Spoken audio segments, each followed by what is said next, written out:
Hello from home. This is our Friday mini break. Hi, Lori. Hi, how are you? Who do you have here? I have Miss Olivia. Oh, look how pretty. We're going to give her a little grain as we talk. So there you go, Olivia. Tell us about Olivia.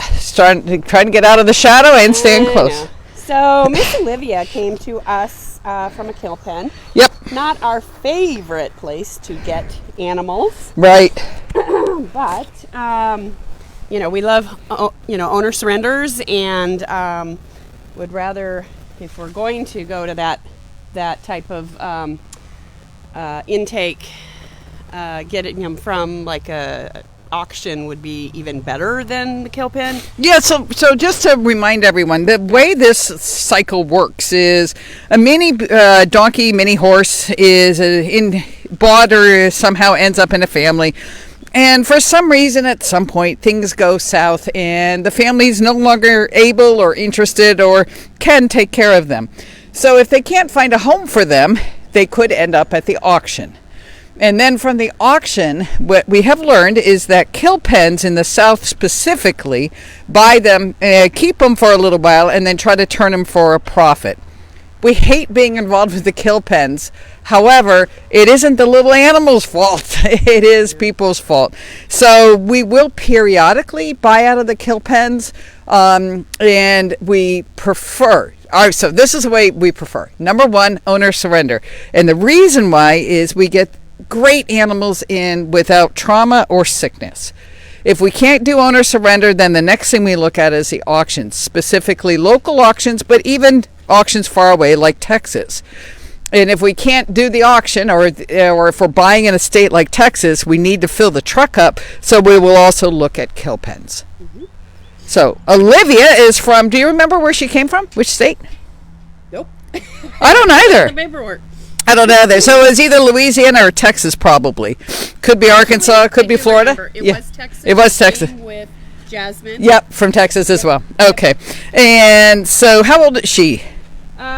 Let's see. She's about 1.5 years now. Mm-hmm. So. And she is adopted. Yeah. She goes to her new home tomorrow. Yep. Very excited. A wonderful home. Knowledgeable. Experienced family, and which we really wanted for her since she was young, and she's a baby. So we're very excited about her. Yeah, and this family came to us because they have a senior horse right now, and a miniature horse. And their mini is quite a bit younger. Their senior is quite a bit older. And they really wanted to make sure their mini wasn't left alone when the senior died. So the family said, hey, let me look at home, helping our mini equines, to see if there's a good fit for my existing mini and senior. And she came up and met Olivia, and it was love at first sight. It was. Yeah. It sure was. It's a perfect fit. We're so excited. Okay, so the other thing we thought we'd talk about today is Napoleon. We showed you Napoleon last Friday, and we are doing some what some would think could be unusual medical treatment for him. So talk to us about Napoleon's issue and how we're handling it. Okay, so Napoleon came to us with a bunch of allergies, and he also has asthma. And he's getting allergy shots, and he's also on steroids as well.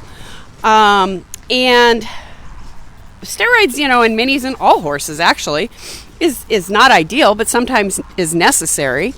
But in his case, we thought getting him a nebulizer would be better for him to hopefully wean him off the steroids. What does a nebulizer do?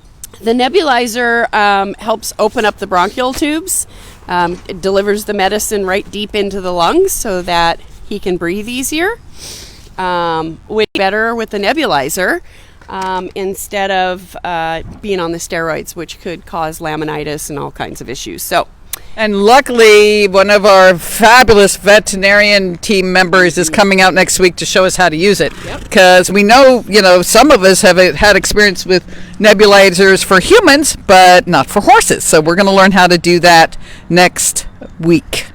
CNAB, who is a wonderful company who really supported us, and excellent deal, gave us huge discounts and lots of nice things to help our rescue. And I just want to give a nice shout out to FlexiNeb, because we just couldn't do this without them. It's a wonderful product, and I was just going to pull it out here just for I haven't seen it yet. to show you guys curiosity. So this is our little whoopsie. This is what goes on their head, and they put their nose in here, and this is our nebulizer and the medicine and all this great stuff, and that's what they wear and breathe. Isn't that cool? Oh my gosh. First attempt. Wow, I'd rather use steroids, but knowing that steroids do cause laminitis or run the laminitis risk, we are going to figure it out. And Napoleon is such a good fella that it will take the time it takes to be able to get him off the steroids and make this work for him. Yep. So thank you to FlexiNeb for helping us. And you know what? Once we figure it out with Napoleon and get the vet out to show us how to make this all work, we'll give you a demo. Yes. So in a future mini break, we'll have Napoleon demonstrate how to do this. Yes. So anything else you wanted to say on that? I just wanted to say that, obviously Napoleon's will be up for adoption eventually, and this FlexiNeb will go with him. This will be his. Yeah. So his owner can manage and take care of him. Yeah, exactly. Easily. Not an inexpensive thing, but the right thing to do. Delilah wanted us to remember that she's not eating grain right now, and she thinks that's particularly unfair. And then we have Mr. Handsome Socks over here. Look how gorgeous he looks today. Behind him is BB. BB's being real pretty. Over there is our beautiful Jasmine and sweet little Odie itching his back leg. He's got very good flexibility for a 21-year-old fella. Anyway, that I think is probably it today for a mini break. I know we had a couple of connection problems throughout, but hopefully this video will make sense. And Delilah says I could have another carrot. Anyway, happy weekend, everybody. Thanks for joining or watching later.